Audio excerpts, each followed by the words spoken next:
They are sharing some, common life processes, common biochemical pathways. Okay, so the same treatment will work here for different members of this particular group. Try to understand. So, in the same way, different members of this particular group, that is virus, if you give the same treatment to different members of this particular group virus, it will work. Because here also, within this group, all the members, they share some what? Common life processes or biochemical pathways. Is it clear? So the main thing here, the first point, what we have seen, the different diseases, they have different treatment. That is for diseases. And also the treatment, that means what we can say, the treatment will also be different for different categories of infectious agents. But what about the members of the same category? Members of the same category, you can give the same treatment. It will work. So I think now it is clear, okay, this point, how the treatment will be different for different, diseases, or we can say for different categories. Okay, but the members, the members of one single category, all the members of one single category can be given, the same treatment. It will work. Now this particular point, let me make it more clear, as they have also given in your textbook a nice example so that your concept will be clear. Okay. Now they have given the example of antibiotics. What are antibiotics?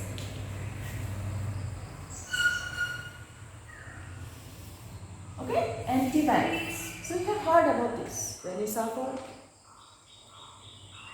some infections from some infectious disease and all, if you visit doctor, they give antibiotics. Okay, because they can kill the agent or the microbe. Okay. Now, one common antibiotic one I've heard is penicillin.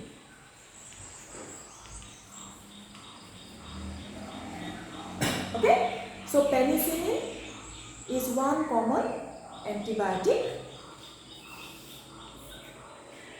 which we use.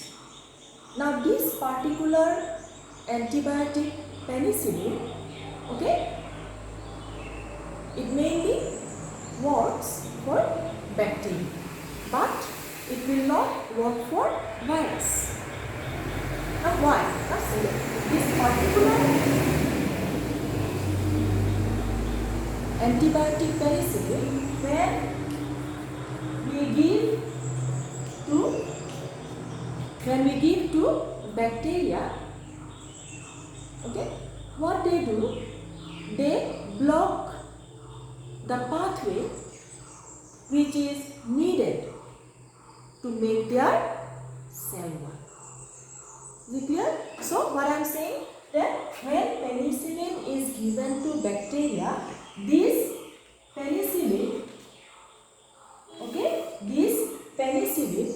what does it do?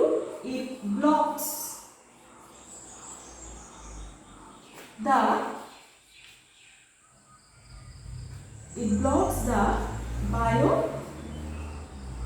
biochemical pathway. What does it do? It blocks the biochemical pathway needed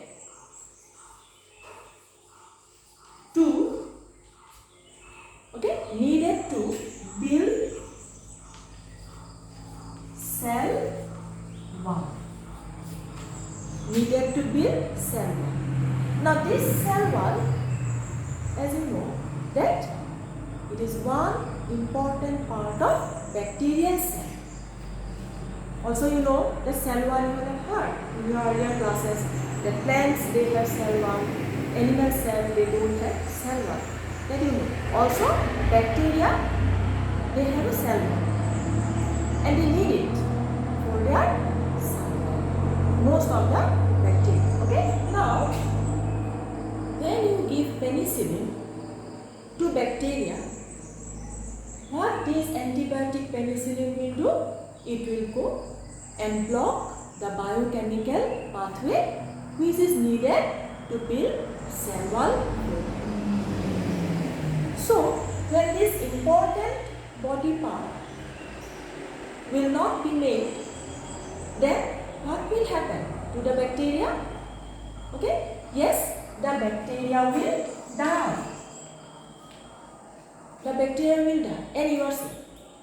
If the bacteria is doing some harm, causing some disease to you, then you are safe from it by taking penicillin. Okay? So when you take penicillin, it is going to kill the bacteria. Why? Because they are going to block the biochemical pathway which is needed to build the cell wall. One important part for them. So they will die. Okay? And you are sick. But one question you may think or you may arise in your mind that if penicillin is blocking or it is doing harm to the bacteria, why it is not harming us? Yes, some of you may be thinking that there is no cell wall in our body. No cell wall. Animal cell, in human being, we don't have a cell wall. So it is not going to affect us because penicillin is specifically for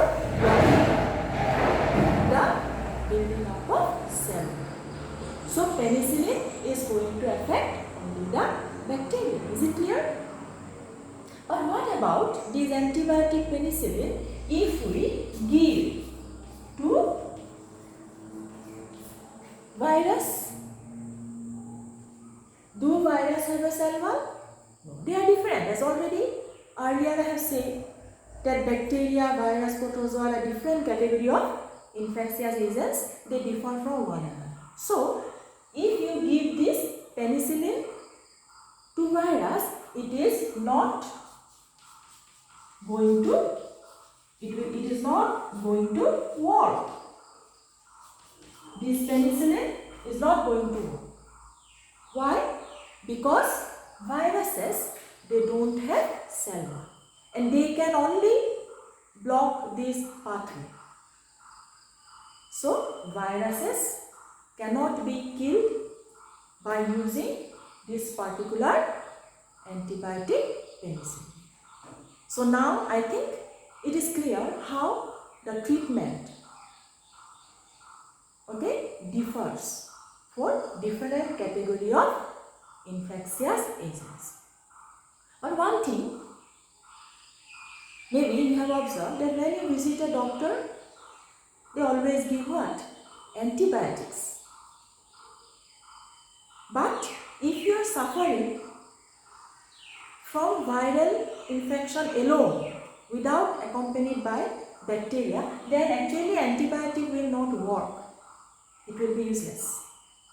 But if along with bacterial infection, or we can say if along with viral cold, you are also having some bacterial infection, then only the antibiotic is going to work. Otherwise, giving antibiotic for viral disease alone will not reduce the severity of the disease. Okay, only when the bacterial infection is along with viral cold, then only the antibiotic is going to work. Is it clear? So this is one thing. And by this example, it is clear why the treatment should be different and how antibiotic it works for bacteria but not for virus. So like that, okay, we can say that for treatment for protozoa, treatment for fungi, okay, the diseases which are caused by worms, the treatment will be different. Okay, so in today's, this is my third class with you all. Earlier I have given to audio which maybe you all have listened.